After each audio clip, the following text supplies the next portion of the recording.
Don't rent a car. 6. Rent the car.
It's been like really over 20 years. You were my mother and father's banker. You became my banker.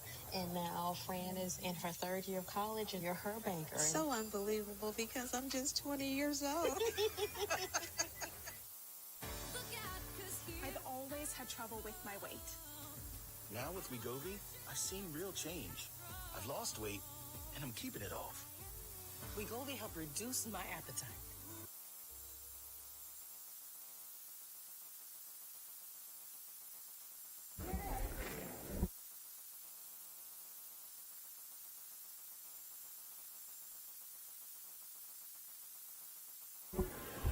Buenos días a los intérpretes. Canal de inglés, te escucho muy bien. Dame un segundo que vamos a verificar con webcast. Canal de inglés, English channel, English, it's fine? Yes, perfect. Hello. Let's change to Spanish. Español. Spanish, ok. Estamos perfecto, estamos bien. Listo, excelente. Siempre listos. Gracias. Así es. Gracias. Adiós.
OAS SETI Facebook initiative provided 85,000 MSMEs across the region with capacity building opportunities and WhatsApp business tools to aid response, recovery, and resilience building.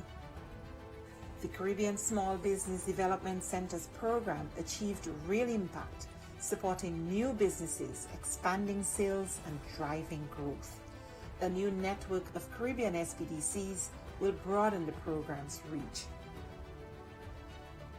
The Inter-American Committee on Tourism, the C2, convened ministerial-level policy dialogue in an urgent response to the impact of the pandemic on the hard-hit tourism and hospitality sectors. Policymakers and experts discussed biosanitary protocols, travel and visa facilitation, among other critical areas for the sector's recovery. Partnering with the George Washington University and the U.S. Bureau of Indian Affairs, we went ahead with the scheduled first Indigenous Tourism Forum of the Americas, pivoting to a virtual format and convening over 240 participants from indigenous communities, the private sector, and governments. SETI also integrated sustainable development practices in the COVID-19 response. The pandemic is a daily reminder of the links between water, health, sanitation, food security, and nutrition. We ensured the continuity of our water management projects in the Plata Basin and worked with governments and partners in the design of an investment portfolio valued at $90 million. Additionally, the the Energy and Climate Partnership of the Americas continue to share relevant best practices and responses to the pandemic on energy and air quality. These few examples indicate our collective impact. We cannot do this alone.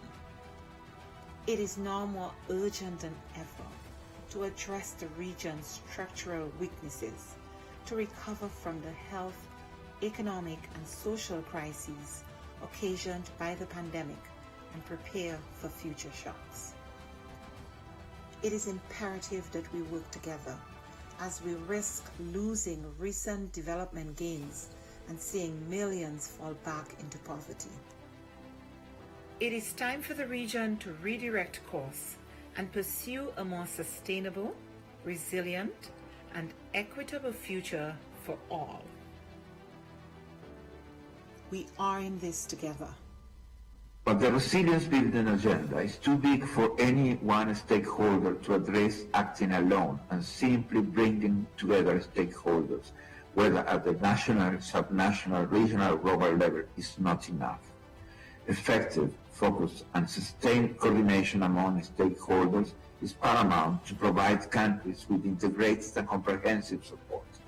The OAS, as a hemispheric forum and honest broker, must continue to facilitate this process while we work with member states towards the attainment of the 2030 Sustainable Development Agenda. Cooperation, collaboration, and partnerships that include all actors strengthen us, enabling us to be more than the sum of our parts. We can and we must work together. The future of our region depends on it.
Bueno, la CIM tiene una agenda enorme en el tema de democracia y de liderazgos.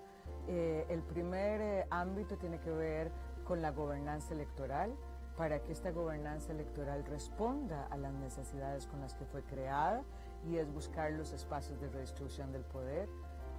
Después hay un programa interamericano sobre liderazgo de las mujeres, donde generamos conocimiento y también tenemos cursos de capacitación. Hay un poderoso curso que ha llegado a más de 1000 mujeres con más de 15 ediciones, que es para candidatas electorales, en las cuales conversamos con ellas, pero también nos ponemos en una agenda de solidaridad y articulación y alianzas entre las mujeres, a pesar de las múltiples diferencias ideológicas o de partidos políticos. También hablamos de los temas de violencia política, porque no es lo mismo llegar que quedarse, y la violencia política es una forma de ejercicio de disciplinar a las mujeres para que vuelvan al mundo de lo privado y enfrentar la violencia, hacer buenas investigaciones, buenas leyes que permitan sancionar la violencia política. Es parte de las aspiraciones de la CIM en este programa de liderazgo de las mujeres.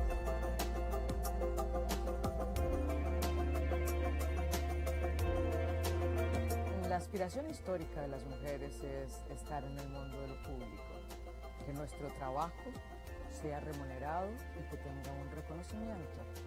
COVID ha puesto en evidencia una profundización de las brechas existentes para el logro de este objetivo. Estas brechas existentes ahora dan cuenta de que podríamos tener un rezago de más de 2 décadas en el mundo laboral, que el cierre de brechas que se previó que podía tardar 100 años en cerrarse, ahora se habla de 135 años para cerrar la brecha entre los hombres y las mujeres. Entonces nuestro objetivo es que miren el derecho de las mujeres al empoderamiento económico, que el statement quédate en casa, que es un viejo conocido del patriarcado, no sea que nos quedemos en casa siempre, y que entendamos que la inserción de la mitad de la población, de este talento humano que tiene una serie de ventajas competitivas, es necesario para el crecimiento económico. De manera que la CIM está colocando esta realidad, está colocando las necesidades de las mujeres y está haciendo unas recomendaciones de rutas para poder cumplir con el derecho al empoderamiento económico y con el crecimiento económico que requieren nuestras empobrecidas economías en tiempos de COVID.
Hoy, esta organización es el guardián regional en defensa de la democracia, la libertad y los derechos humanos. Los países se han comprometido con estos valores a través de instrumentos legales como la Carta Democrática Interamericana, la Convención Americana de Derechos Humanos y todas las demás convenciones interamericanas. Nuestro trabajo es mantener los más altos estándares. Debemos ser objetivos, analizar los hechos, denunciar cuando veamos corrupción, inequidad o amenazas a la libertad. En esos casos no podemos ser neutrales.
than 100 years since the inauguration of this building, the OAS headquarters, our institution still... We have 150 people registered for the event. Not everybody's here, but it's 10 o'clock, so we are going to start.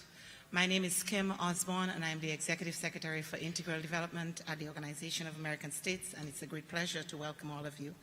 Honorable Daryl Vaz, Minister of Science, Energy, and Technology of Jamaica, and Chair of the Inter-American Committee on Science and Technology, His Excellency Luis Almagro, Secretary General of the Organization of American States, Ambassador Frank Mora, Permanent Representative of the United States to the OAS, ambassadors and permanent representatives to the OAS, permanent observers, Ms. Maria Cecilia Sleiman, Deputy Secretary for Science, Technology, and Innovation Policy, the Ministry of Science, Technology, and Innovation of Argentina, Dr.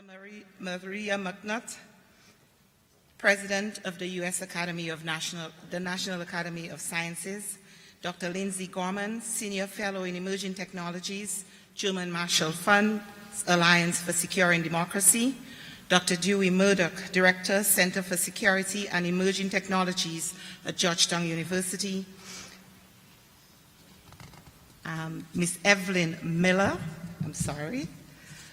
Vice President of Meta, and Mr.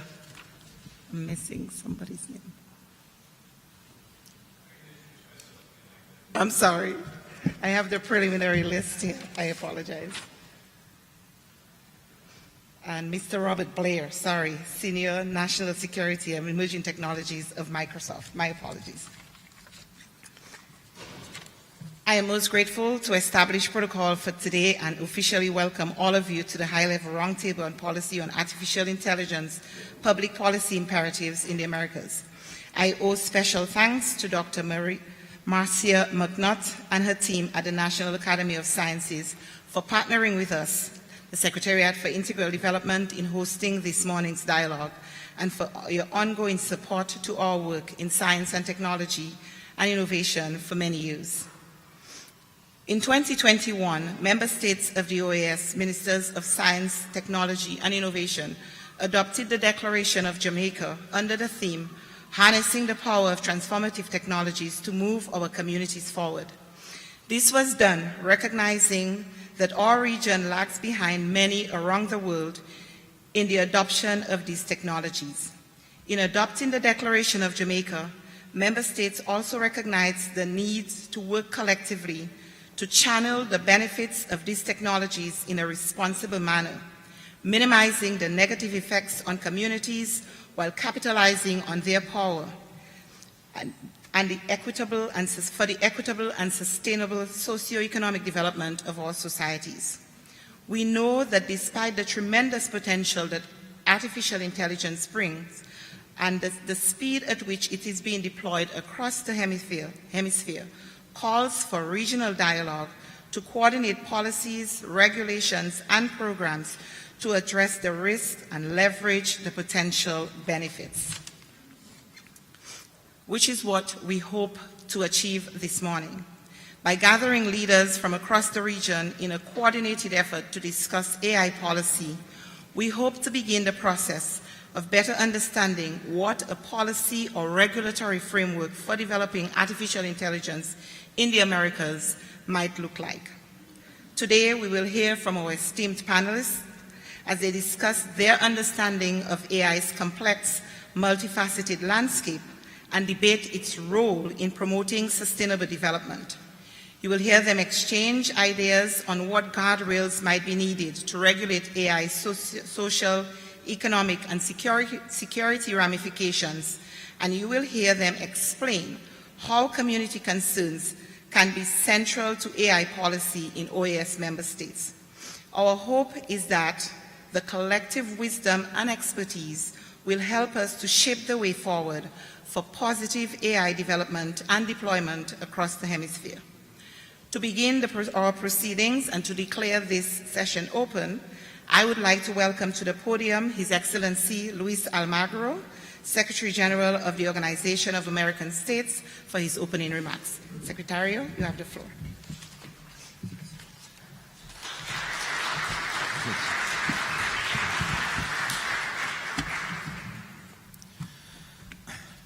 Dear friends, we gather today to discuss one of the most critical topics of our time, the impact of artificial intelligence on our societies and how best to prepare for and respond to the emergency of this technology.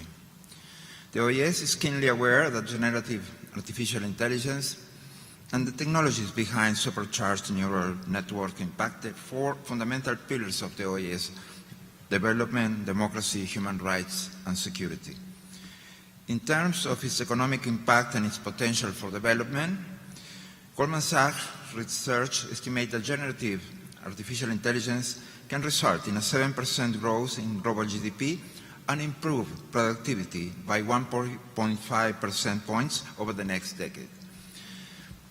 Building the right ecosystems, countries of the Americas can benefit significant numbers of people and communities by providing fast-track access to solutions and new business and career, economic, or social conditions. Other concerns relate to the right of privacy, the ability to work, and the potential to affect underrepresented groups using artificial intelligence tools as decision-making mechanisms to provide public services or administer judicial systems.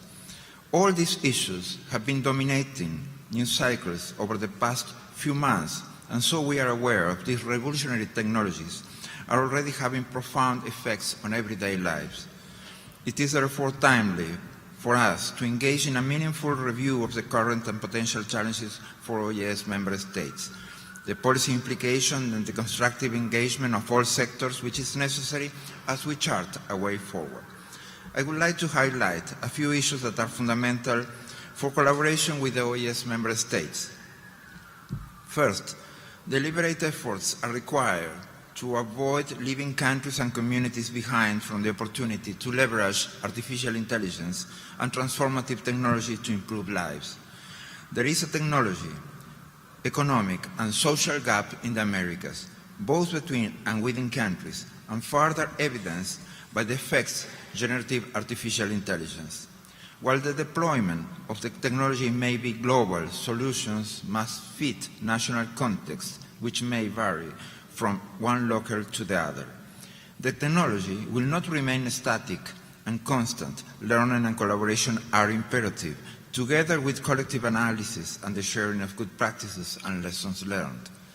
We will need to set up regional and national mechanisms to install the ability to craft, review, and adapt policies, principles, guidelines, regulations, and solutions to address ongoing effects of artificial intelligence as it relates to security and institutional stability of countries. Understanding the technology and its dynamic evolution will help countries to build trust, design and set up effective and efficient oversight to safeguard their institutions.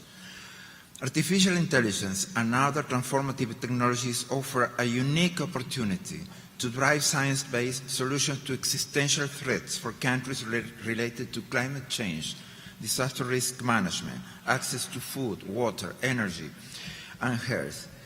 It is upon all of us to seize the opportunity through smart policies, timely investment, and partnerships. Transformative intelligence technologies offered to our people and communities in the Americas.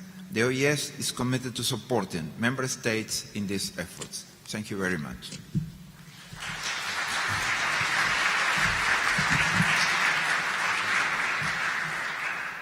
Thank you very much, Secretary General Almagro. It is now my pleasure to welcome to the stage Ms. Marcia McNutt, President of the National Academy of Sciences.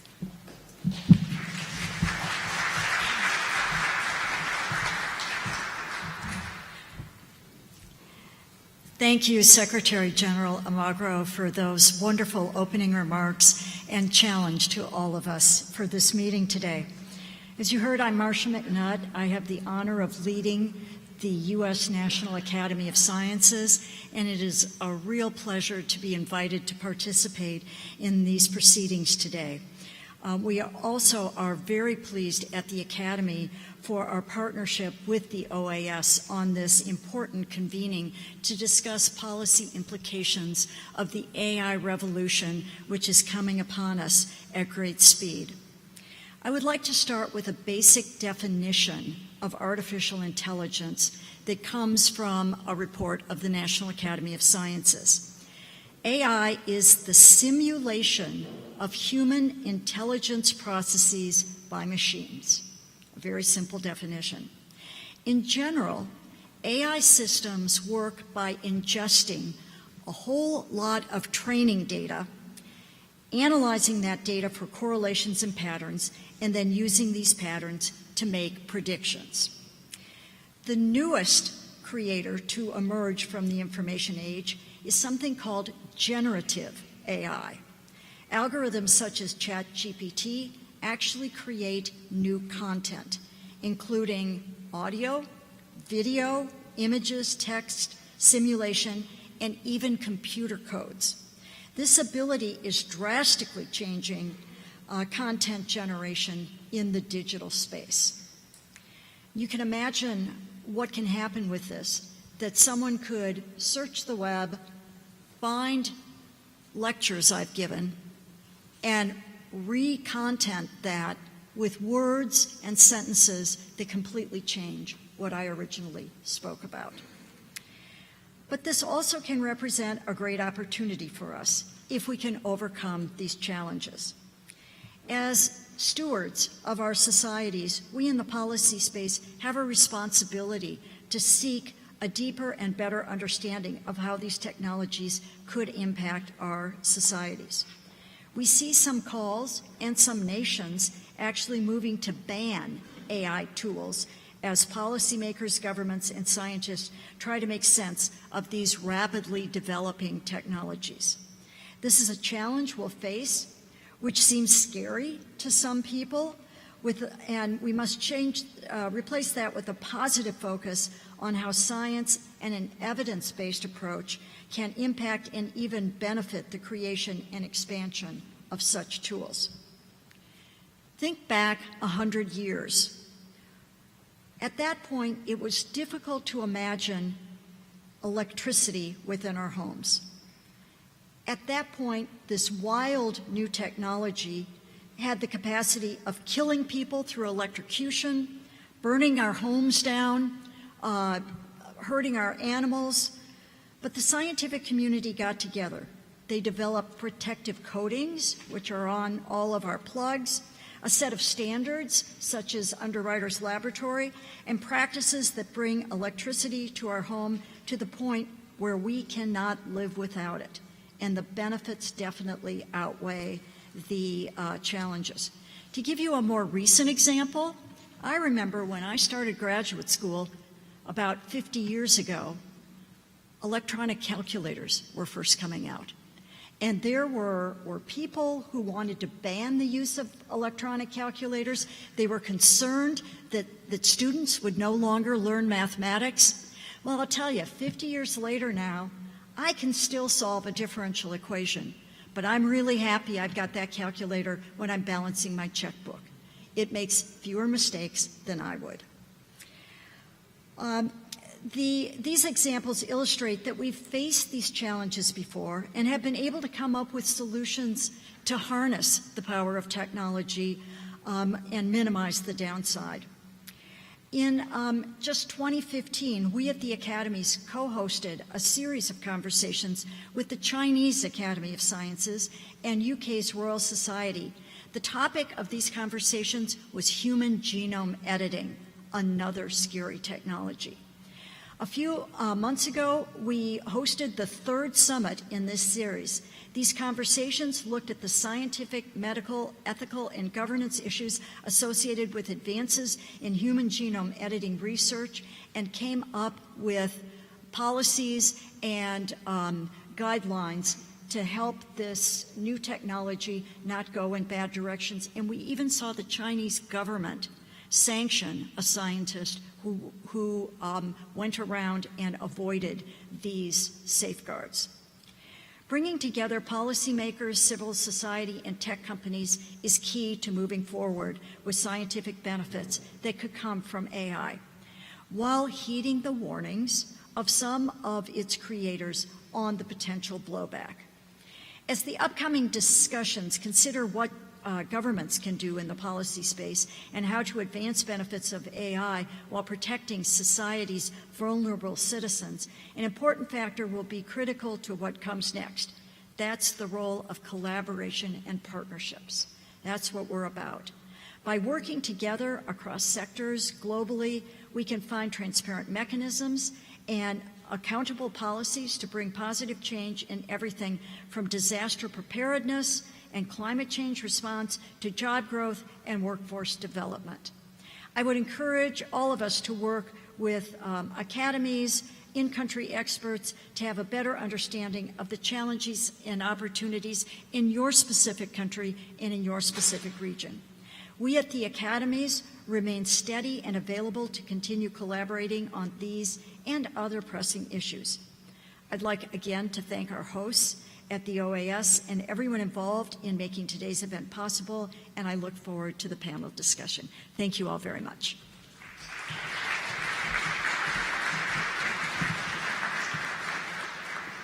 Thank you so much, President McNutt, for those words. We hope to continue our partnership with you. And so I'm very happy to bring this portion of today's session to a close and now move to our panel. To begin, I would like to introduce our moderator for today's session, Ambassador Frank Maurer, U.S. Permanent Representative to the OAS. Ambassador Maurer, prior to his current position, he was Professor of Politics and International Relations and Senior Researcher of the Jack D. Gordon Institute for Public Policy at Florida International University. From 2013 to 2020, Ambassador Maurer served as Director of the Kimberly Green Latin American and Caribbean Center at FIU. Prior to arriving at FIU, he served as Deputy Assistant Secretary for Defense for Western Hemisphere from 2009 to 2013. He has held several teaching positions in various universities, and so it is my distinct pleasure, Ambassador, to thank you for joining us today and hand over to you. Thank you. Thank you. Good morning, everybody. And I want to just thank the Chair, Kim Osborne, the Executive Secretary for Integral Development here at the OAS for convening this meeting and for her leadership of the Secretariat. Now, as you heard from the Secretary General and Dr. McNutt, today's topic is crucially important as artificial intelligence has rapidly evolved in both its complexity and its potential applications. AI, as you also heard, has the potential to be an essential tool for our region's economic growth, health, and well-being, solutions to global challenges, and of course, for the protection of our democratic values. Now, without proper safeguards, however, it also poses a significant risk. The United States is committed to a future where emerging technologies like AI increase the security and prosperity and reinforce the values of the American people and like-minded democracies. That is why, as part of our regional agenda for digital transformation that leaders of the hemisphere adopted at the Summit of the Americas held in June of last year, we committed, and I want to quote directly from the document, quote, "The responsible and ethical development and use of artificial intelligence systems and other transformative technologies while protecting individual privacy and personal data and promoting equity and respect for human rights and inclusive growth," end of quote. It is clear that we need to build on this commitment to develop frameworks or comprehensive frameworks for the responsible development of AI technologies. And so we are here to address these both opportunities and these challenges with an excellent set of speakers, panelists, who will be addressing, as I said, these topics, and we're very fortunate to have them. Let me just say what the run of the show is today and how we're going to proceed. I will ask, after I introduce each of them, I will ask each panelist to give some brief remarks, 3 minutes. 3 minutes. I won't interrupt, but 3 minutes, please. To briefly, as I said, make introductory thoughts on artificial intelligence. And then we'll move to a guided discussion, a conversatorio, as we say in Spanish. And then after that, we will open up to the audience for your questions and interventions. So let me introduce the panelists in the order in which they will be speaking for their 3 minutes. First, Daryl Vaz, here sitting to my right, Minister of Science, Energy, and Technology of the government of Jamaica.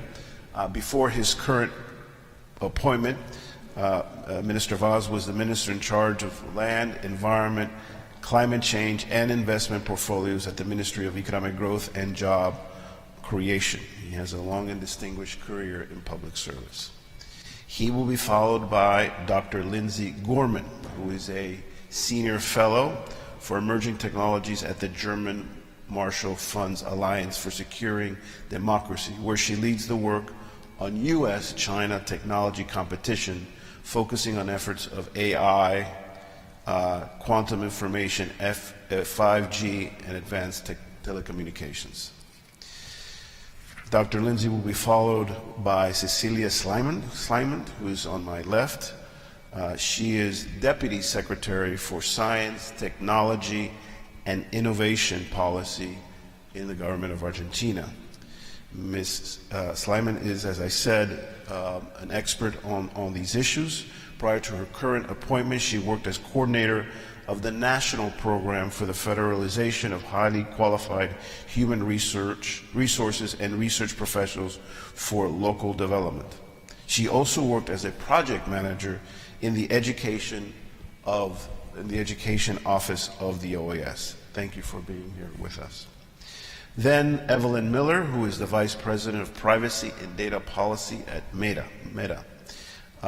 Previously to their current position, she was overseeing all legal functions for NGP Television and Magazine, while also serving as primary legal counsel for National Geographic Senior Management. Then Dr. Dewey Murdoch, he's director of the Georgetown University Center for Security and Emerging Technologies, a policy research organization that provides decision makers with data-driven analysis on the security implications of emerging technologies. And last, but of course certainly not least, Robert Blair, who is the Senior Director, National Security and Emerging Technology at Microsoft. Mr. Blair, prior to joining the private sector, had an extensive career in federal service. He served as Director of the Office of Policy and Strategic Planning within the Office of the Secretary of Commerce, where he worked on telecommunications, semiconductors, and other technologies. Please join me in welcoming our panelists to this discussion.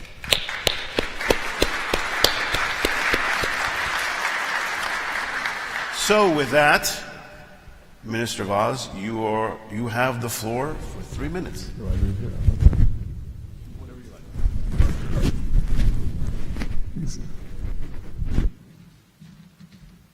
Thank you very much. Good morning to you, ladies and gentlemen. And let me just say, in the interest of time, all protocols observed. I'm indeed honored to participate in this roundtable policy dialogue addressing artificial intelligence and its related public policy imperatives for the Americas. In this particular discussion, I wear two hats.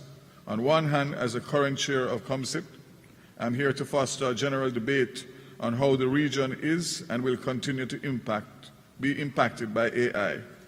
However, in my role as Minister of Science, Energy and Technology in Jamaica, it would be remiss of me not to offer some perspective on the specific impact of AI on small and developing economies like Jamaica and other islands in the Caribbean. Despite the explosion of public discussion about the rise of AI, artificial intelligence is nothing new. Many of the technologies on which we depend for work, education, or even leisure are facilitated by AI and have been around for some time. What is relatively new and has generated considerable interest and concern globally, however, is the increased access to advanced AI tools like ChatGPT and the potential positive or negative effects on the widespread use. Education is one of the sectors with the most concern about AI. Students, as always do, have already found clever ways to use AI technology to make their courses easier by using it to write term papers and even dissertations. One of the responses to this development has been to ban ChatGPT in some school districts. The concerns raised by educators in this regard are indeed genuine. However, I posit that these technologies may hold more possibilities to advance or even revolutionize education and how we teach than to harm it. During the height of the COVID-19 pandemic, we shuttered all schools, effectively grinding the education sector to a temporary halt. What followed was a mad dash to transform our 19th century style classrooms and schools into technologically enabled institutions. The transition was never easy or smooth, as most schools still use physical books and chalkboards to teach. Many parents didn't even have an email address or devices to facilitate online learning. As time passed, we learned how to manage the situation better. The same argument that AI can help advance education is also valid for many other sectors, including manufacturing, healthcare, finance, and transportation. Speaking for the Caribbean region, our nationals immigrate for opportunities and achieve incredible feats across the globe, proving that what we lack is not the capacity but the infrastructure to nurture their greatness. Artificial intelligence can help us to change that. As a region with an incredible potential for growth, we need not to discuss banning or restricting, but instead coexisting and benefiting from AI. With that, I'll cut my comments short to keep within the 3-minute timeline and set the right example. Thank you very much. Thank you so much. I had 10 minutes. Thank you so much, Minister. Dr. Gorman.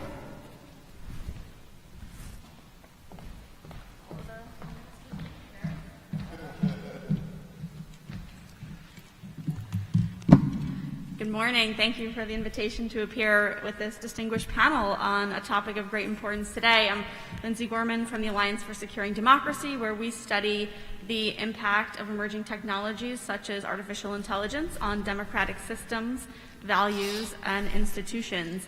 And I'd like to start my comments today by borrowing an analogy from quantum physics. My training is as a quantum physicist, and we have this concept of more is different.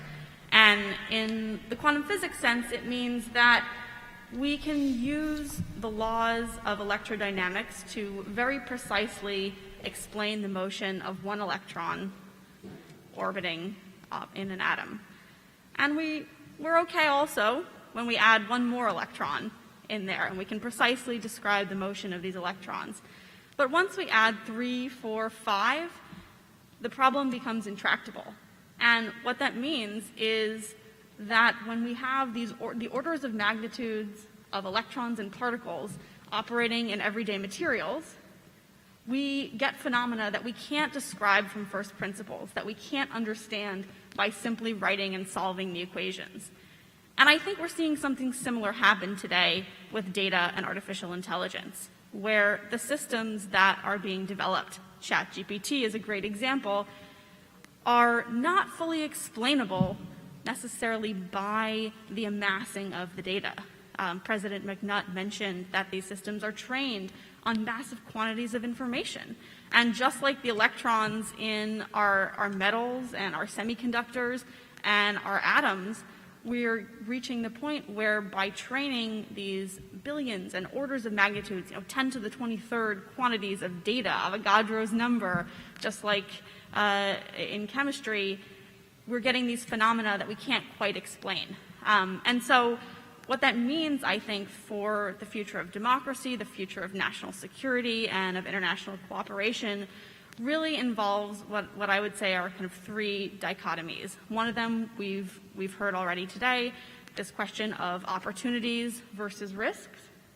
The IDB in 2019 put out a study talking about the tremendous opportunity, the economic opportunity to Latin America and the Caribbean by 2030 from technologies like AI. There's an incredible amount of opportunity in healthcare, in fighting disease, in climate change, in better governance systems. And there are also obviously incredible risks. I think one that the advent of ChatGPT and large language models has really woken us up to is the threat of disinformation and of manipulated images that we struggle to see fact from fiction. The second dichotomy I would put to your attention is a dichotomy between regulating and creating.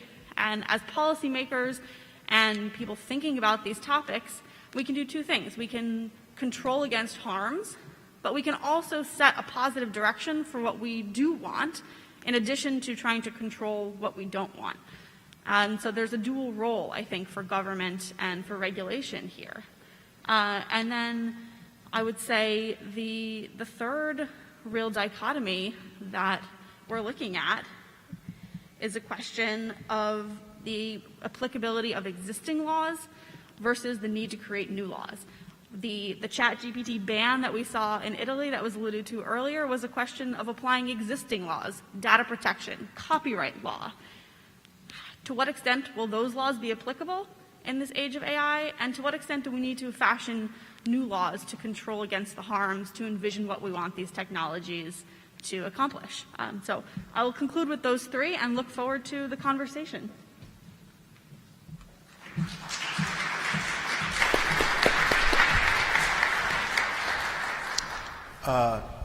Deputy Secretary.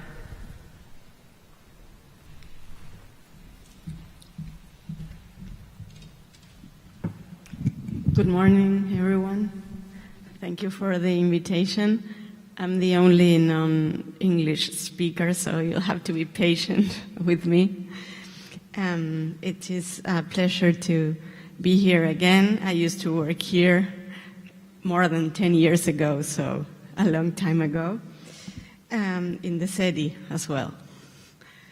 In Argentina now, from our Minister of Science and Technology, we are looking at all these new technologies coming from mainly developed countries, and it poses a challenge to all our public policies regarding our job creation and job destruction, also creating new laws, regulating what's coming from other countries, and as well developing new technologies. In Argentina, we have a big platform of researchers and institutions that really make a difference in the world and create value, but we also need to think about what this new technology is for us and how it affects in our everyday life.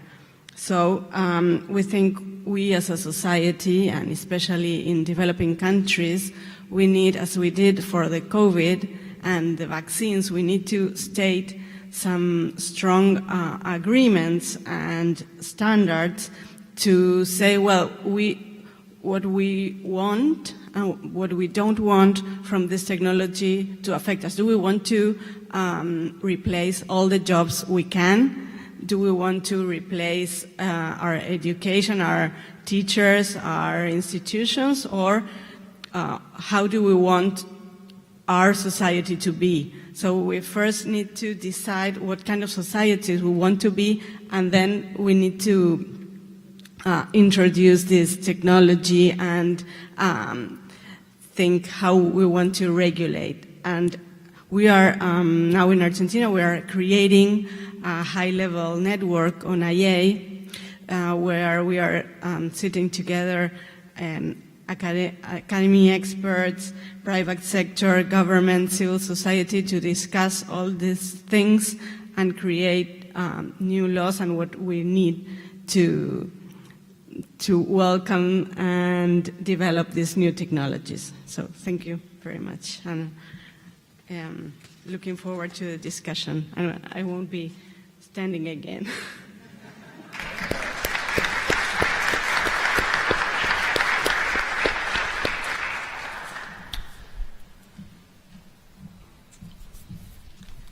So luckily I wrote down my statement, otherwise I'd be here for way more than 3 minutes. Well, it's all been timed, so I think we should be okay.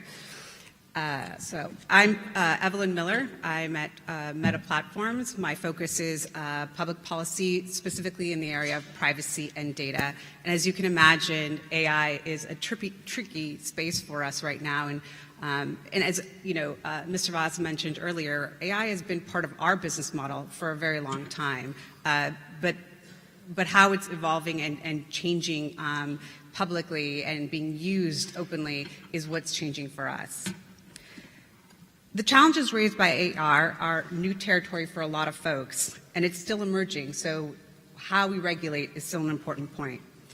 Meta is prioritizing building AI responsibly and has been for several years.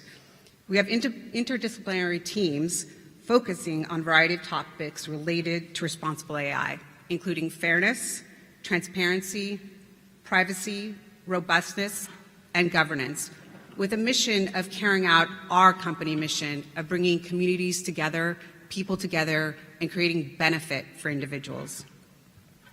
I'm excited about some of the work that is underway on AI accountability, which will involve working with external experts to look at how the whole AI community can keep improving and delivering in this area. Sometimes teams like this in industry are more theoretical, but at Meta, we're applying this work to our core products while innovating new ways to address important challenges and sharing those approaches publicly so others can benefit from it. AI can raise novel privacy and security concerns, much of which we've already heard. In particular, things around face and speech recognition and other AI-driven technologies that make use of sensitive information have driven a great deal of privacy concern among policymakers and the public. But AI can also create new opportunities for protecting privacy, which is why we are heavily investing in research around privacy-preserving machine learning technologies like differential privacy, federated learning, and encrypted computation, and teaching the AI community how to deploy them in their own platforms. Anything that we develop will go through the same rigorous privacy review process as all of our other products and be subject to the same independent oversight and accountability. As with other emerging technologies, we believe proactive regulation of AI is necessary. Given that AI is still a nascent technology in many ways, there are a few things that any regulation on AI must consider to ensure that it is effective. First, it should be built upon existing legislation. It should be principle-based. Rather than codifying inflexible rules, regulators should focus on supporting and building on ongoing efforts to establish best practices in the fields of responsible AI. It should also be underpinned by a risk-based approach focused on most sensitive types of AI applications and sectors. It should be technology neutral, and it should be a product of collaboration amongst multiple stakeholders making use of the many different kinds of experts across the AI ecosystem.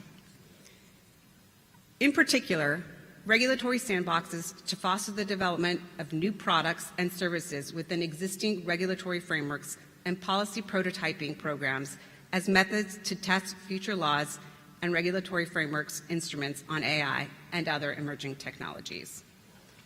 I think I will leave it there since I've given us a lot of ideas on how we could regulate, and turn it to my peer.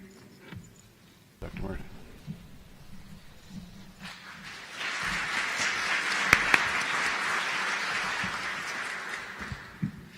Good morning. My name is Dewey, and I'm curious, who has used ChatGPT, generative models already? Okay, so if you have used Midjourney or even GitHub's Copilot or any of these text generation tools, I think we're all in agreement. We are seeing a pretty substantial change. I used to fund research from the federal government when I worked,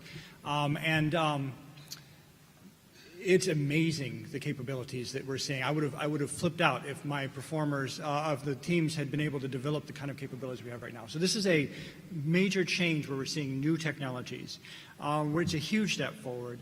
And with the increased access, which is a big step that we've seen, now hundreds of millions of people can brainstorm, explore productivity changes, and entertain themselves in ways that are fundamentally different. This awareness is fundamentally changing the discussion now, hence probably partly this meeting today. These changes have caught the attention of governments and policymakers and decision makers around the world because they believe, and I think rightly so, that it has the potential to change soft and hard power balance. How governments operate, and it gives actors that had previously not had dominant capabilities, it could totally change what they can do. We've seen this in the geopolitical power dynamics, so like supply chains. During the pandemic, we saw a very difficult time where you couldn't get everything from baby formula to computer chips for your cars. We now are very keenly aware of what the supply chains can do to future capabilities. It's a lever of government or individual or corporate capabilities. We've seen how extremely important talent is to any kind of advancement. The competition for the best and brightest, and also seeing how to develop education systems and that raise general awareness as well as specific STEM talent is an extremely important part. You see this with immigration issues. Export controls, you see countries, U.S. primarily, attempting to exert control and limit its adversaries' access to core technologies. This is done for a variety of reasons, which we'll talk about potentially. But sometimes this desire of decoupling or limiting partners is done out of concern about human rights issues. Sometimes it's limiting unwanted tech transfer. Other times it's just trying to make sure our citizens have the capabilities they need to do what is important for life. So, where do we go? I think the framing that I find most useful is thinking about it from a human-machine teaming and trust framework.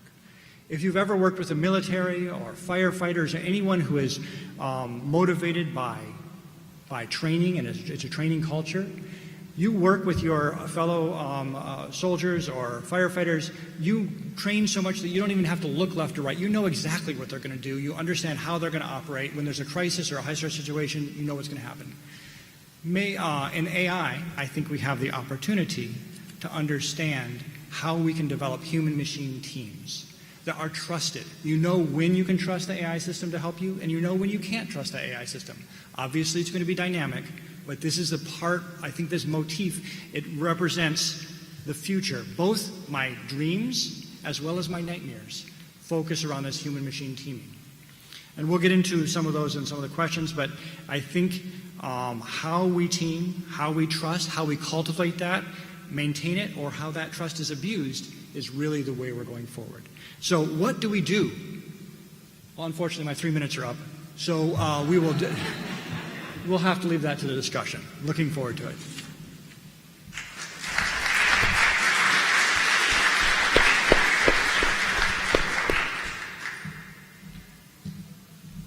Well, good morning, everybody. Once again, I'm Robert Blair. I'm Senior Director for Emerging Tech and National Security at Microsoft.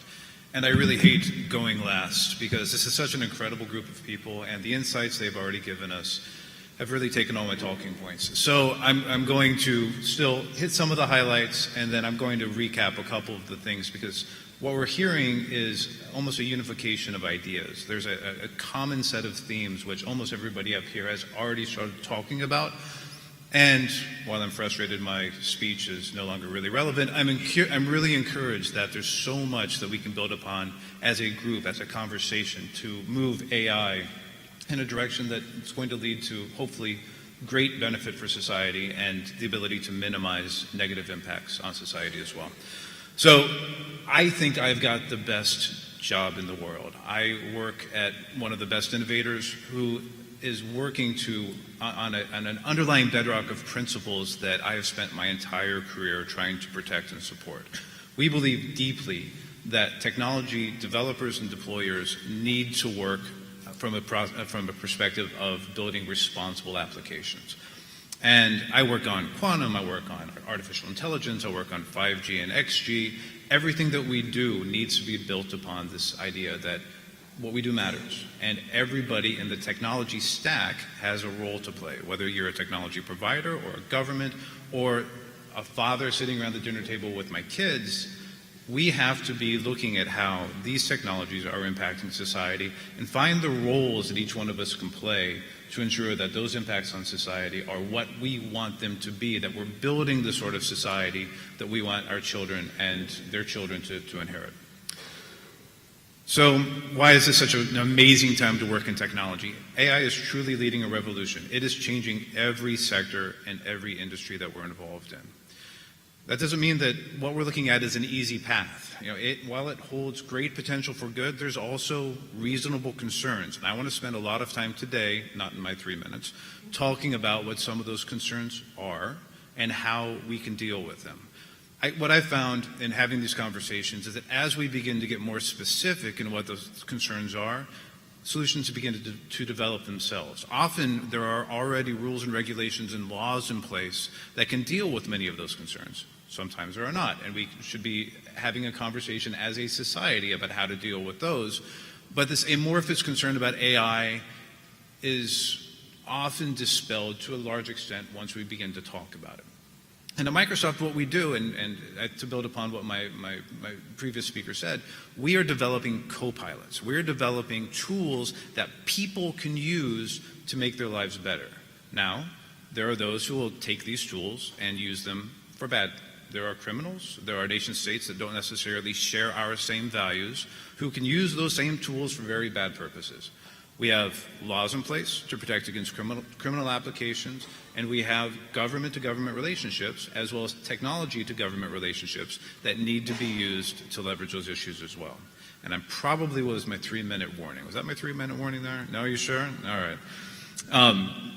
I want to just hit 2 or 3 positive sectors where AI is currently being used, and then I'll wrap up quickly. We are thrilled to see, and this is something that's very personal to me, the positive impacts on healthcare and education. I come from a part of the United States where people still don't know how to read in some cases, where access to healthcare can be very, very difficult. And so quality healthcare can be very, very difficult. AI is already being used where I come from in the Midwest to improve healthcare outcomes by using AI to review things like mammograms, to review things like radiograms, to see where there might be anomalies that then human doctors can come in and provide updated diagnoses, and there are already improved outcomes for patients. Within education, it's breaking down barriers between technology and those who have differing learning capabilities, those who are autistic or those who need different types of vocabulary because of the way their particular minds work. AI is already beginning to break down those barriers and helping to close that digital divide. And those who, frankly, don't know how to read are beginning to use technology in ways because of both translation, voice to text and text to voice. Illiterate farmers in India or the Midwest or in South America can access technology tools in ways they never could in the past. So the possibilities for AI we're only beginning to see. But it's important to keep in mind we're still at a very early stage in the development and discovery of this technology, and there are still incredible questions to be answered.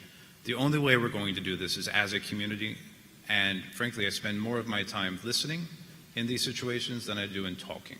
So I'm looking forward to spending the next hour or so learning from you all about the concerns that you have, the possibilities that you see, so that at Microsoft we can take these learnings back, we can improve our products, we can improve our discussions with governments and with our technology partners around the world, and hopefully, in fact, not hopefully, we will use this knowledge so that over the next 5 to 10 years, we're going to be building the sort of AI-enabled world that's going to make life better for us all while minimizing the possibilities of people using this technology to do harm. So I will stop with that for right now.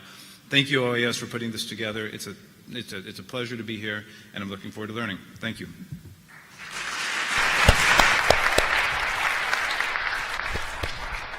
Well, it's time for the conversation and opportunity to drill down on some of the issues and questions raised by our panelists, and I want to thank the panelists for keeping themselves to the 3-minute rule. So thank you very much. Before we start, I want to fail to mention something at the very beginning that from the webcast, and I want to join all those who are here with us virtually through webcast in the different capitals throughout the Western Hemisphere. Welcome to this discussion. Glad you're able to be here and to have access to this discussion. So let me, there's a lot of ground to cover even before I heard the panelists, so there's even more now. So I'm going to see if I can, how I manage. Let me ask a general question panelists, and I'll let any of them sort of try. And of course, many have talked about ChatGPT and the impact that it's having. And I want to sort of focus on that, maybe drill down on that particular question. As you all have mentioned, this technology is still in its earliest stages. And few companies are using the most, I think, advanced AI tools, and even few are developing sophisticated models like the one that underpins ChatGPT. Now, particularly looking at this region, but if you like, you can expand it beyond the region. How should governments and businesses think about expanding access to this technology? How can they partner to provide the positives of this particular tool to as many people as possible? I'm not going to pick on anybody, but if there's anybody who wants to jump in and then sort of react to one another, that would be great. So I open the floor for that question. Robert? I was getting the eyeball. I saw Okay. that. Okay. I think the most immediate way to partner is through skilling initiatives. And through skilling initiatives. So at the application level, of course, we are discovering, and our partners are discovering, new ways of using AI every day. And to be able to share those ideas with the coders and developers who are able to actually take the ideas and make them into effect relies upon having the necessary coders and developers and the number of them necessary to move from idea to innovation.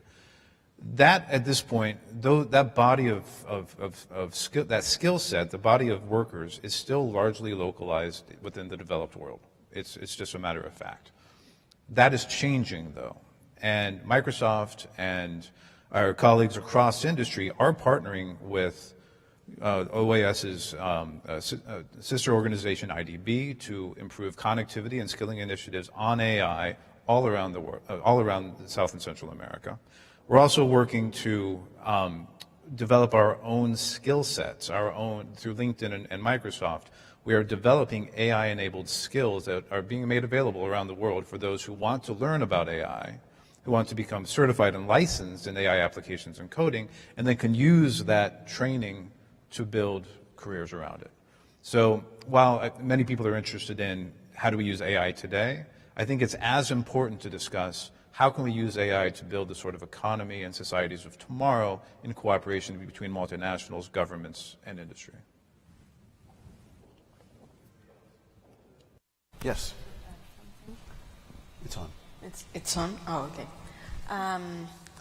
Yes, I think in our countries we have this double trouble, and that to create and to train new teachers and new students that become then researchers that they are the ones that develop these new technologies, because wages are not that good for the public sector or for the teachers, and then the teachers go to the private sector, and to the private sector abroad. They work for companies outside from Argentina, and then students too, that they don't finish their education, their grad education or university, and then they start working for companies abroad, and we need to create new incentives for them to stay in academy or to stay in working on creating new companies that can provide new or add value to their work, and not that the students or the workers only have their working force to sell, but that they can create new products, new services that create more value for economies and societies. Besides teaching and making more accessible these new technologies. Thank you. I'm looking at you, Evelyn. Yeah, okay. All right, great. So I think, the way that Meta has addressed this issue of access is to release large language models to a select group of researchers at different parts of the world, where they can leverage the use of that AI for the benefit of their communities, their cities, their countries. And I think the idea is to give that kind of access to grow and develop the AI technology regionally. Well, that sounds, sorry, are you guys hearing me okay? Because it sounds a little weird. Okay. We've also put out frameworks, AI frameworks, where we've had here in the United States, where we've had over 150,000 projects attached to it. So creating open source materials and releasing them in responsible ways that can help build out more AI, more projects, is one of the ways that Meta goes about making AI accessible around the globe. Let me ask another question, a broad question for all of you. Recently, the Google CEO, Sundar Pichai, warned in a 60 Minutes interview that strong regulations would be needed to avoid the harmful effects of AI. In particular, he noted that laws that safeguard its advances would not be, and he quote, for a company to decide, end of quote.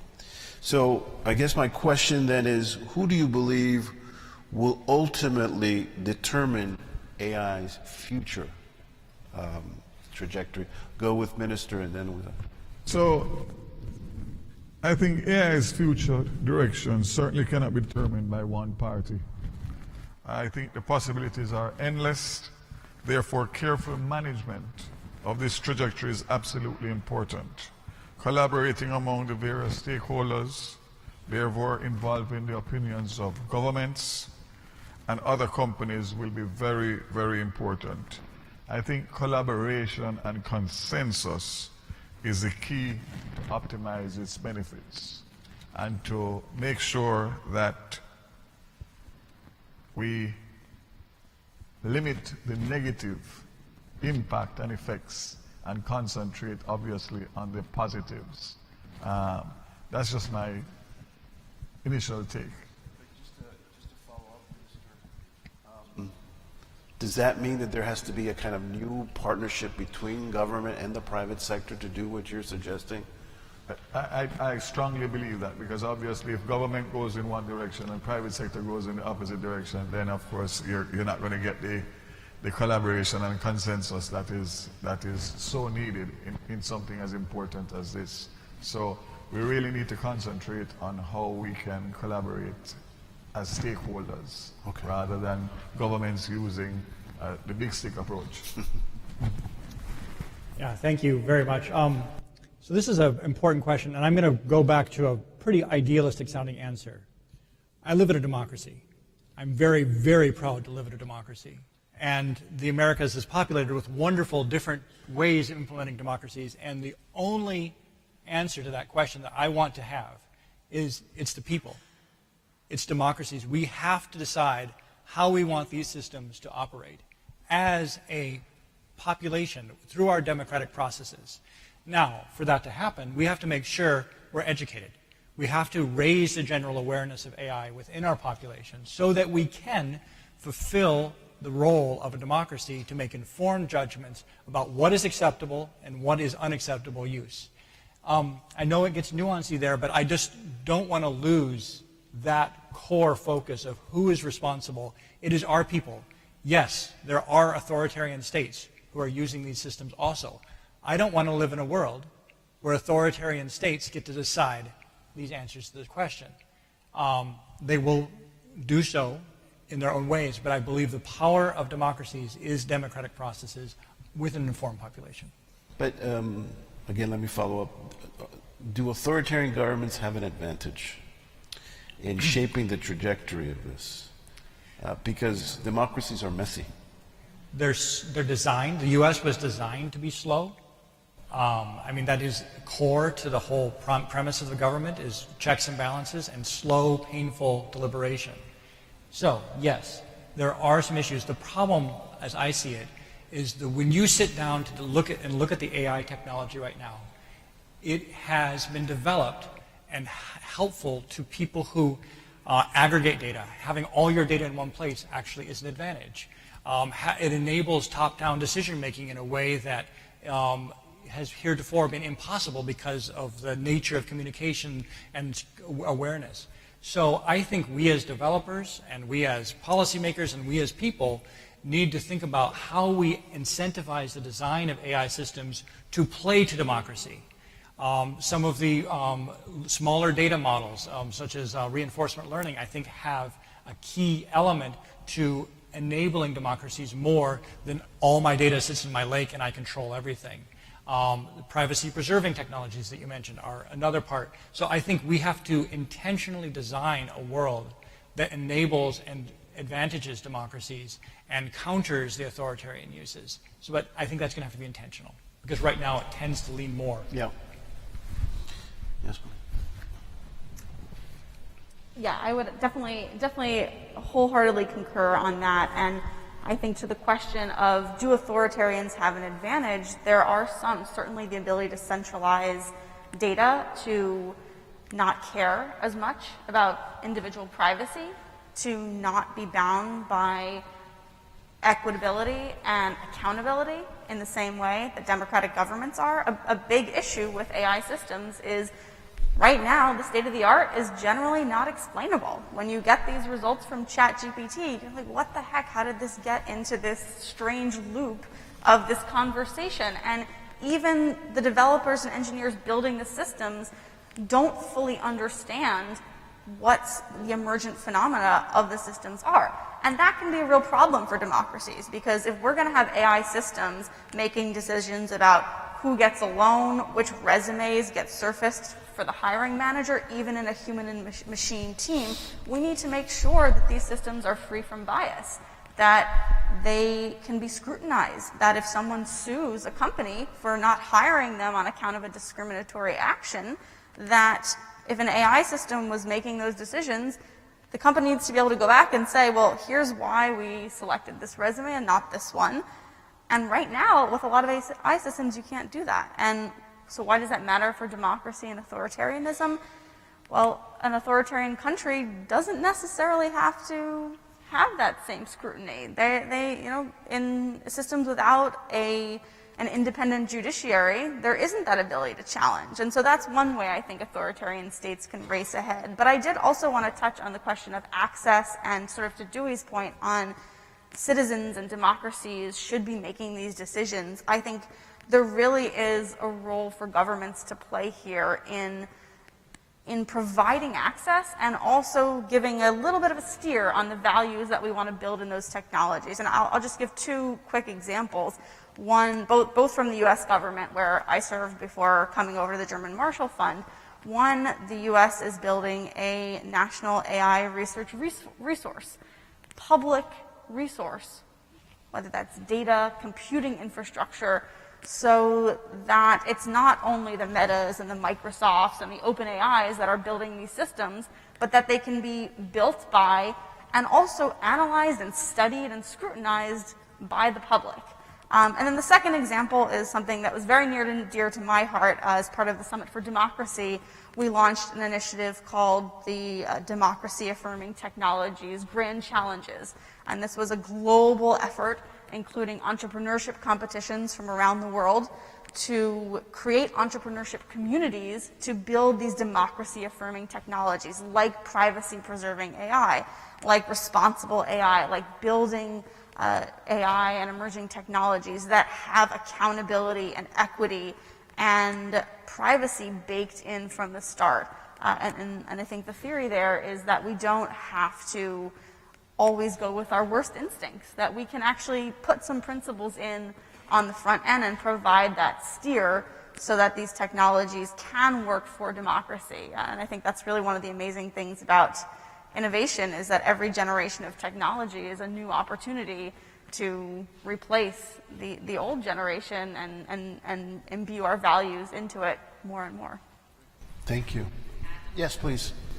Lindsay, that's great. Everything you said, I wholeheartedly agree with. I also wanted to add that, where there's innovation and technology presents potentially harms, it is also technology that can cure for harms, right? So we can look to the technology that's being innovated to steer through those more difficult, challenging harms that we're concerned about. And as you mentioned, I do think that the building of AI has to build in those concerns from the beginning all the way through the process. So one of the things that we have in our AI building model is a fairness flow, to your point about fairness, where our machine learning engineers have to focus on statistical bias as they actually build out a model. And then beyond that, as you point out, it's important from an accountability perspective that you're actually measuring the impact as well, right? So it's not just the inputs that go into it, but what is the ultimate impact of that model, and assessing its impact and making sure that you're making the right determinations about how that model needs to be changed or tweaked to improve for fairness. Thank you. I want to get back to this democracy piece a little later, but I'm going to focus a bit more on governments that you've all discussed. I think it was Robert, but I think some of you have addressed this question. I want to be able to drill down a little bit about how governments can leverage AI to address socioeconomic challenges, healthcare, inequality, access to education, etc. Can we have a discussion where we can drill down a little bit about how AI can be helpful in addressing today's challenges? A couple of projects that we do, not necessarily driven by government, but in partnership with government and NGOs.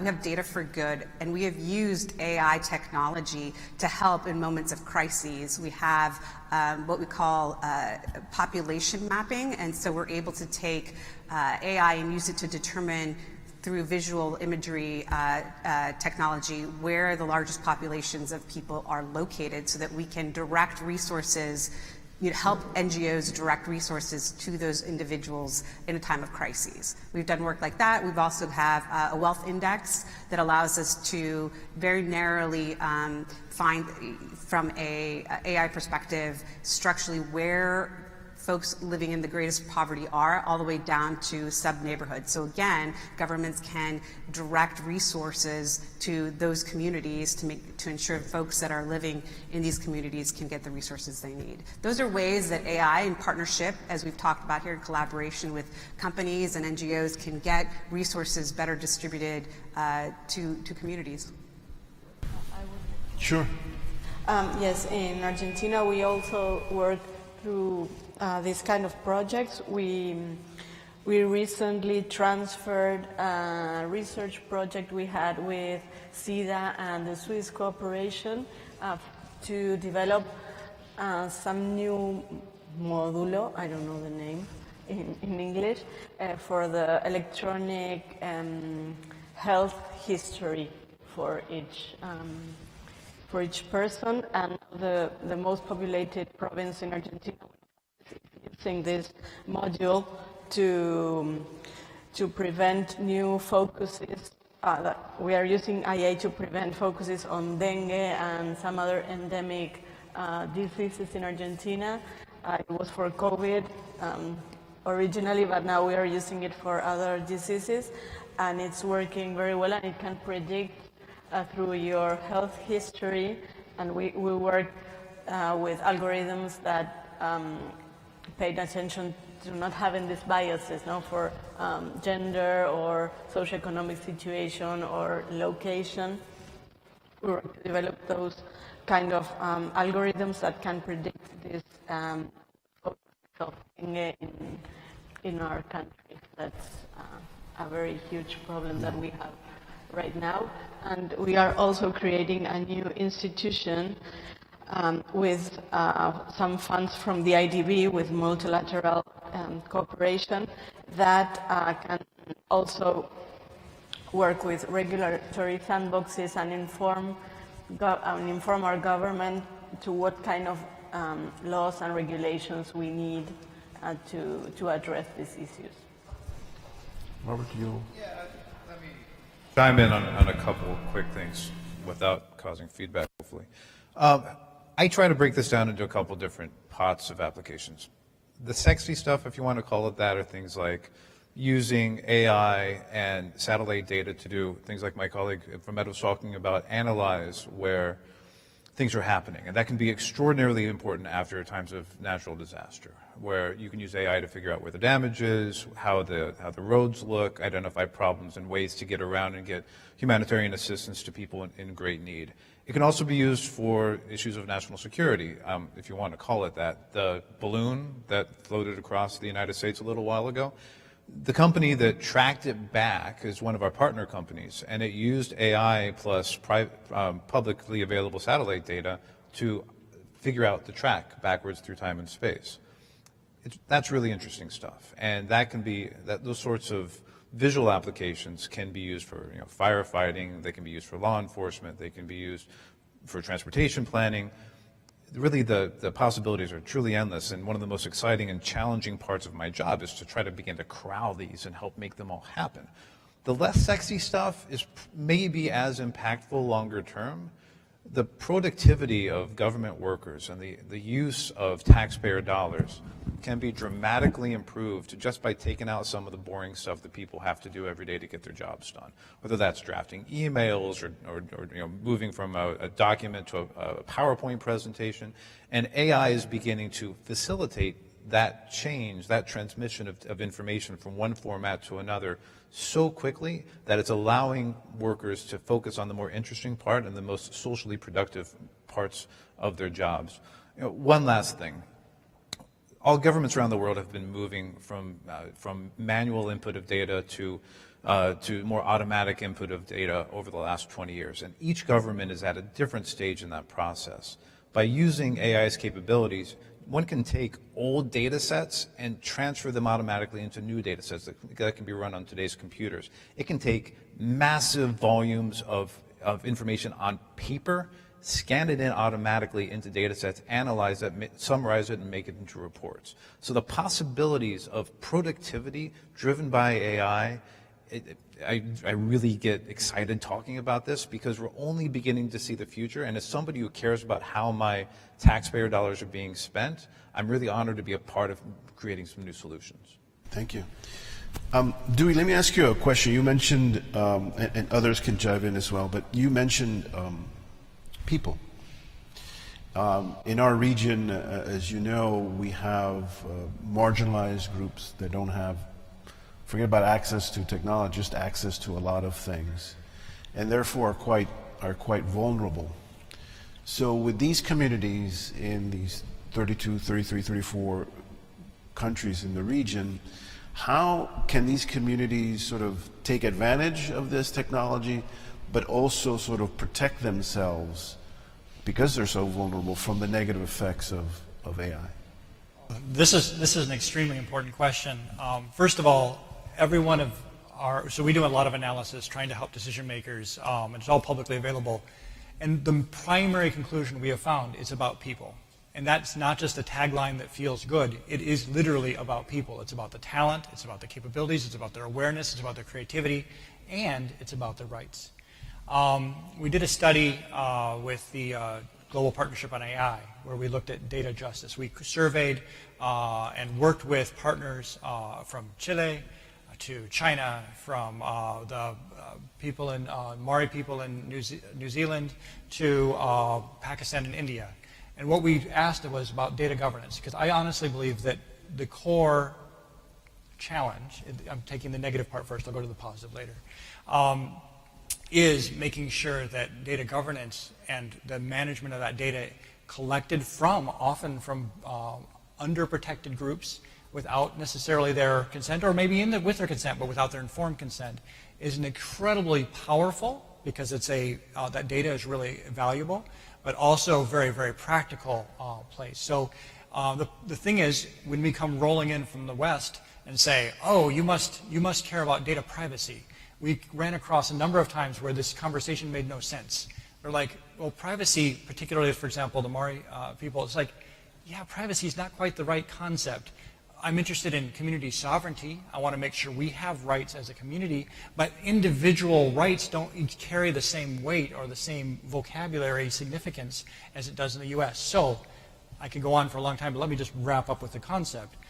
I think corporations, individuals need to make sure they understand who their stakeholders are, engage those stakeholders very, very consciously and continuously, because there's a lot of surprises on how the stakeholder communities. So in the Americas, for example, if you're building a system, actually engaging with those individuals, understanding their definitions, privacy is not necessarily exactly the frame that has to be in every single discussion. There's other characteristics, and I mentioned sovereignty, but there's other areas that have to be thought about. And I think that's an important right that each society needs to own and needs to claim, and needs to be informed enough to be able to claim, wait, I'm not going to give you rights to everything, my valuable insights, just because you offer me shiny object number 6. And I think we have to be very important to that. Now, there are wonderful positive elements, but I just think that data governance part is a really important aspect. Hopefully that's a little helpful. Thank you. Minister, would you like to? Just to say that it's so important to be here to listen to this discourse, because obviously, as small island developing states, we're not as advanced, and therefore it's important that we collaborate and that this information is passed on so that we too can actually get onto the learning curve in relation to AI and its true meaning in terms of what it can do for small island developing states like Jamaica. So it's really interesting to listen to the perspectives of what I consider to be the experts, those who are much further advanced in their research. And we really look forward to collaborating, and to say that for us as a government, what we need to do is make sure the policy and regulations are there early rather than having to play catch up. Thank you.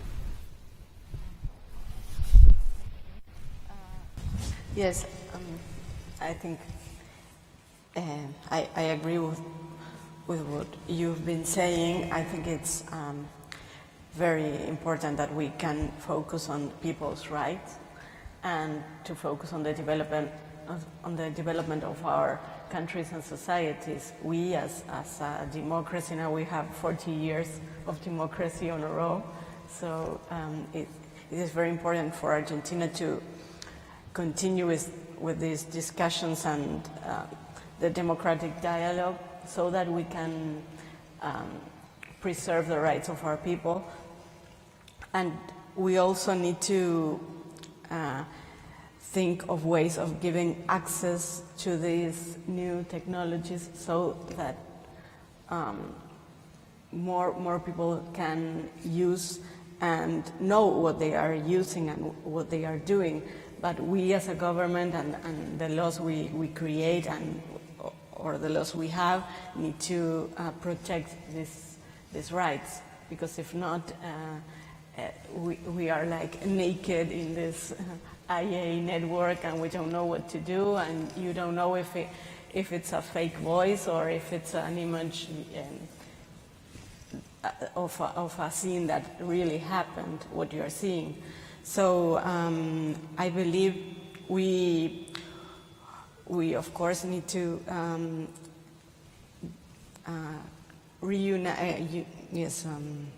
bring together all the stakeholders to create and to discuss these new laws and regulations we need.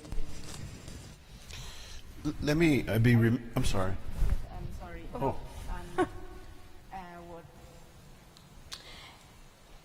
And another thing I wanted to say about the jobs, that yes, we can reskill workers, we can reskill professionals, but I don't know, it may have taken like 30, 40 years for Mrs. McNutt to be in the position she has, and now that if they tell her, no, you know, IA can replace your job, she would say no, and there's no way. And if you ask other professionals, I don't know, architects or some other professionals, IA may replace their work or their jobs. So first we need to answer the question if we want that, and for jobs that can really be automated and that increase productivity, there's a big discussion in different countries about a global income for people that won't have their jobs anymore. So how are they going to live? How are they going to buy things, and what are they going to do with their time if they cannot be reskilled? No, not everyone is going to be reskilled. I mean, people 50 or 40, 50 years old, they may not be in the portion of the workers that can be reskilled so easily. So we need to think of different policies to preserve the right of living of our societies. I just wanted to add really quickly onto this concept of, I think there needs to be the sense of our data, our value, because I think the sort of oil analogy gets batted around a lot with AI and with data, and there's sort of very many ways in which that analogy is not quite right. But people talk about it in the sense of it's going to have this geopolitical importance, and it's leading to potential conflicts, and the countries who can control and amass data can have enormous geopolitical power. And I think we are seeing a race to amass the world's data to feed into better and better AI systems. I mean, ChatGPT requires just reams and reams of data and reams of computing power to even process that data. And I think there's a real risk that large countries and companies will gobble up the world's data, and particularly in the global south and in many smaller countries, there risks this kind of being the same sort of extractive capacity that we've seen with oil, where the big companies and countries come in and extract the natural resources, the mineral resources from smaller countries, and there isn't really that sense of being able to provide that value back. And I think we risk seeing the same thing with data, where there's an incredible value to diverse data, because in order to be able to train these systems to do many different things, just having one type of data from one race or one ethnicity or one language even doesn't really produce a great system, and it certainly doesn't produce something that resembles human intelligence. We need a really diversity of data, particularly when we're talking about some of the medical implications and the applications. I'm mentioning analyzing mammograms, and we really need a sort of a diverse data set to have the best performance. And so I think there is a risk that in the effort to do that, we won't be able to apply the sort of our data, our value proposition that smaller countries really should derive the same value from their own data and not just sort of offer it up. And maybe if the individual doesn't necessarily care, the value of each bit of data, maybe, $1 or something like that. but at a larger scale, at a sort of a community scale or a national scale, that we need to find a way of giving that value in exchange for that data and actually allowing smaller countries and companies to capitalize on the data of their own populations and themselves. So I'm going to ask one or two more questions. So for the audience, please be ready to formulate your questions and come to the mic that's here in the middle of the room. We'll be coming to you soon. So the Deputy Secretary started raising this question that I wanted to ask, which is, it would be remiss not to ask the Luddite question, right? The fear, which is, can these technologies, what is the threat to job security, to employment, right? Particularly in communities that are not as developed, right? Don't have the same access, but their jobs can be easily perhaps replaced. So how do you respond to this traditional question that we've had for over a century, right? If anyone can address that particular point to make us either fearful or more optimistic. I'm both concerned, but I'm very optimistic at the same time. I have to be. So in terms, I'm a guy in his early 50s, and it's painful to say that, who would have a very tough time probably reskilling. So trust me, I certainly feel concerns about, and I'm a white-collar information technology professional, and a lot of the things I do every day at some point will probably be done much more efficiently and much more quickly by AI. Okay? That's the sort of world that we're heading into. So the question is, how do we build the world that's more equitable, that realizes the value of this technology and minimizes the human costs of it? And that gets back to the skilling issues we've been talking about. That gets back to that cooperation between industry and academia, civil society and governments, so that we begin to, early on in this process, identify those types of jobs that are most likely to be affected. Some of them are going to be much more enjoyable, much more productive, much more fulfilling for the workers, because they're not going to have to be doing a lot of the work that they didn't really like having to do in the past. Some jobs will be disrupted. That's where I would focus both government and industry and academic skilling initiatives on that subset of jobs, which over time are going to be most impacted. I say over time because GPT has just kind of hit the public consciousness. It's going to take time for all of this to really impact society in the ways that we're all both seeing as a possibility and we're afraid of. So I'm not at all trying to minimize the concern, but I'm saying it's manageable, and it's manageable if we're talking about it. But the first thing that we have to do is the other thing we have to do is realize that connectivity is the baseline for any of these jobs to even make a difference in many of these communities. And AI, for the first time probably in history, has provided the possibility for many of these jobs, these intellectually focused jobs, to stay in many of these countries and stay in many of these communities, because there's no reason to move to the United States or to Canada to work on AI issues. You can do that in Jamaica, you can do that in Argentina, you can do that all across the Americas. What it takes is for that investment and time by industry and academia and government to work together to build that infrastructure so those jobs can stay home and they can be more fulfilling. I'll add one snarky comment, please forgive it. But I think one of the reasons that we're freaked out about ChatGPT is this is not a technology that's coming for pipe fitters and welders. It's coming for me. It's coming for you. I mean, I don't mean to be overly dramatic, but I think that's why this has got people like up in arms, because like, wait, I write emails all day. And wait, how is this what is my value add? So I actually think the white-collar workers are the ones who are shifting most uncomfortably in their seat right now. And I think the pipe fitters and welders have a long future of really important jobs. I can't see a world where a good welder is not needed, for at least my vision of the future. So, sorry, that's the snark comment. But I do think, for me and lawyers and other people like that, there's going to be some shifting going on, because the stuff that is super easily billable might actually be changing dramatically. Okay, so sorry for the snark. The other comment is the hard work of economic development.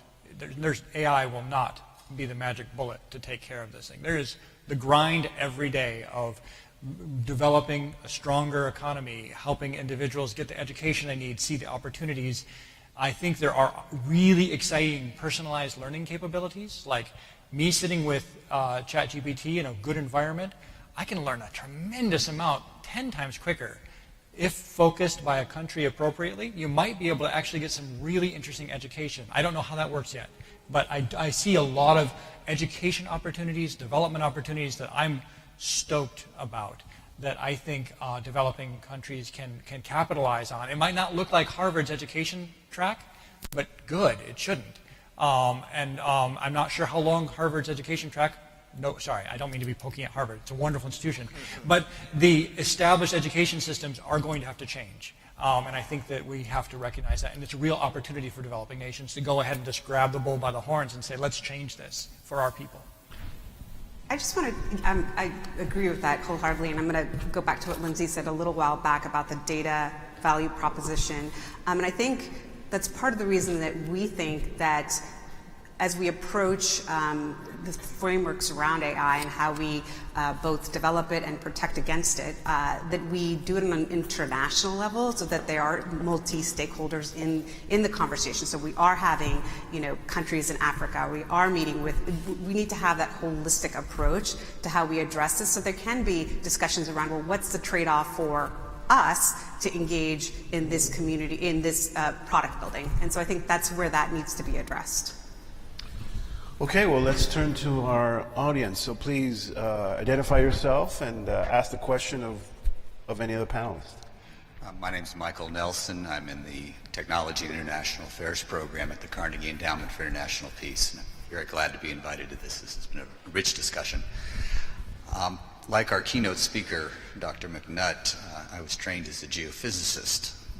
I did some coding, but I'm really excited about data. So I want to focus on the data piece, which a few of you have talked about. But as is typical at most AI conversations, we're spending way too much time on the algorithms and the developers who make them. There's really a way of thinking about this ecosystem. I'm going to use virtual PowerPoint to draw a slide in the sky. At the bottom, you have a few thousand developers at hundreds of companies. They're writing the algorithms. Then you have the buyers and the users of the system, millions of them. And then you have the data at the very top. So we have an upside-down pyramid. Billions of people are producing that data, and yet the politicians are typically focusing on regulating the developers, which is crazy because the code they're writing is rewriting itself constantly. So how do you regulate ever-changing code? What we can do is do something about the data. So my challenge to any of you is, what would you have politicians do, and how would you help them understand the real problem here, which is getting good data, unbiased data, to all the people who can use it? And related to that is, how do you get politicians to actually get excited about data? When I worked on Capitol Hill 30 years ago, I could make a senator's eyes glaze over in 30 seconds by simply saying the word data management. So what's the word we need?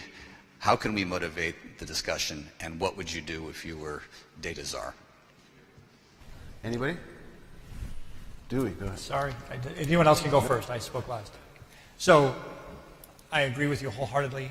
Data, when I sit down with any major stakeholders, government or corporate, what I hear is the data governance part is actually the part that's the biggest problem.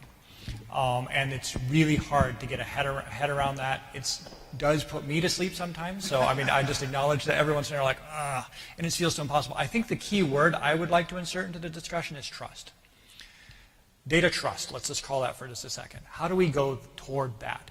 I have seen in the Midwest of the US, a deep dive in the trust of government agencies. They're not sure what census is going to do with this data. Are they going to find me as a person who's not legally in the US and this is their method for vetting me out and smoking me out? That's terrifying. So there's a deep trust in data governance issues from the government. So I would propose that there needs to be some kind of public-private partnership that has, let's just call it a data trust, where they've got trustees who are acting in a way that people will trust, and there's some kind of process to be able to validate that trust in some meaningful way.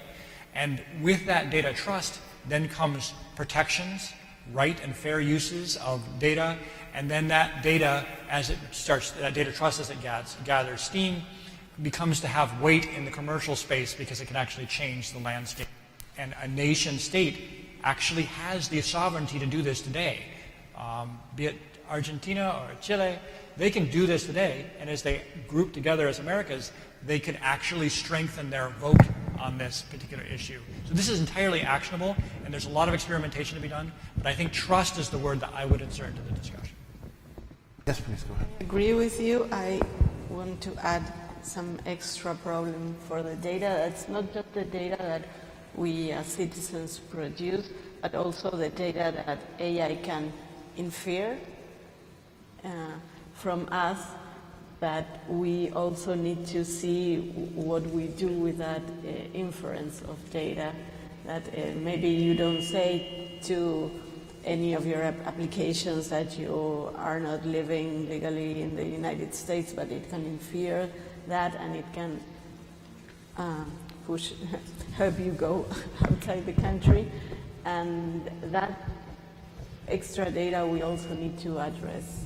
I think it's, and we are making some new law for protecting personal data, and we still need to think a bit more about that, I think, in our country.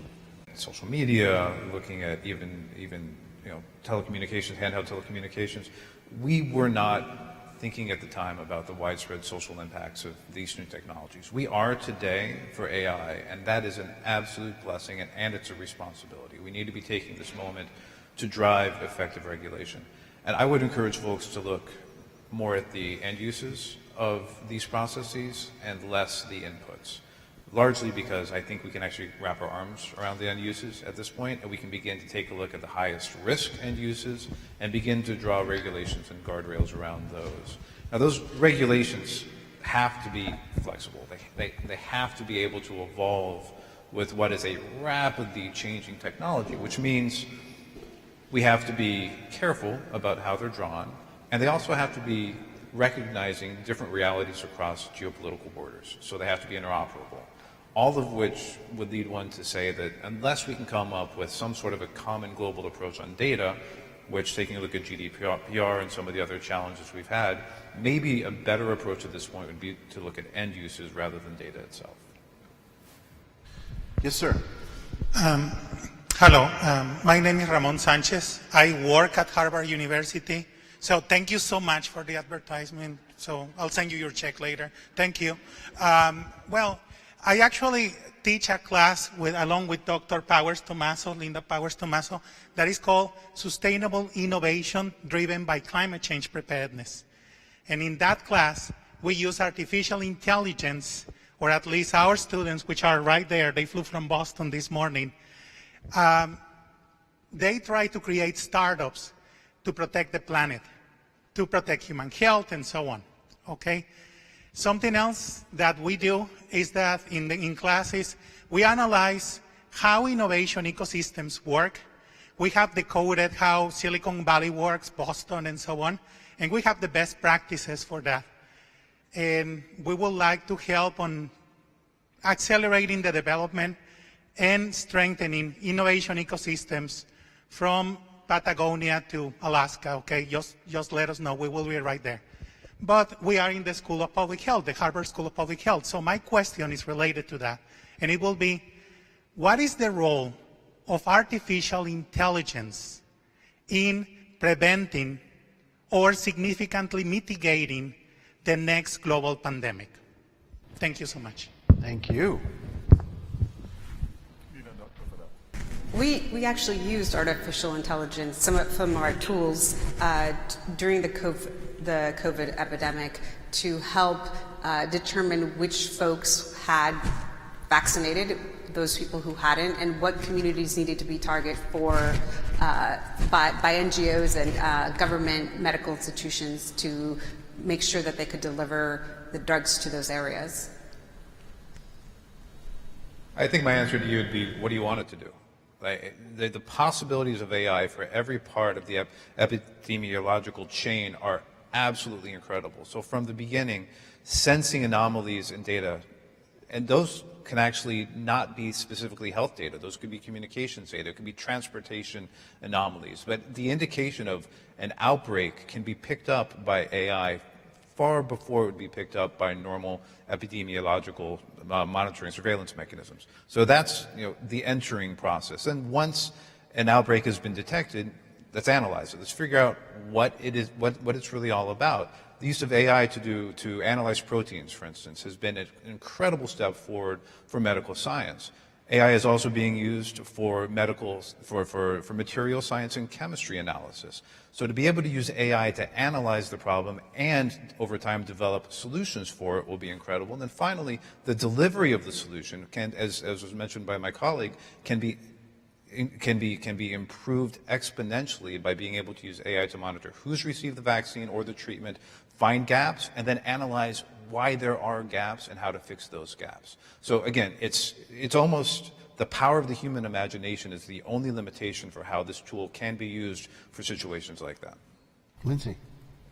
Yeah, I would add, I think there's sort of detecting the next pandemic, and then what requires us to actually act on that detection. And I think most of the action we saw came in sort of the pharmaceutical development. But I would like to say that I think that the power of generative AI specifically to revolutionize scientific discovery, including in health and pharmaceuticals and sort of the drug development life cycle, is something we haven't really talked much about, but this event is co-sponsored by the National Academy of Sciences, and I really think it is going to open up a tremendous avenue of discovery because, when we think of generative AI, we're mostly thinking of the large language models. They're generating text to sound like humans, but that's because that's what it's been trained on, human-generated corpuses of text.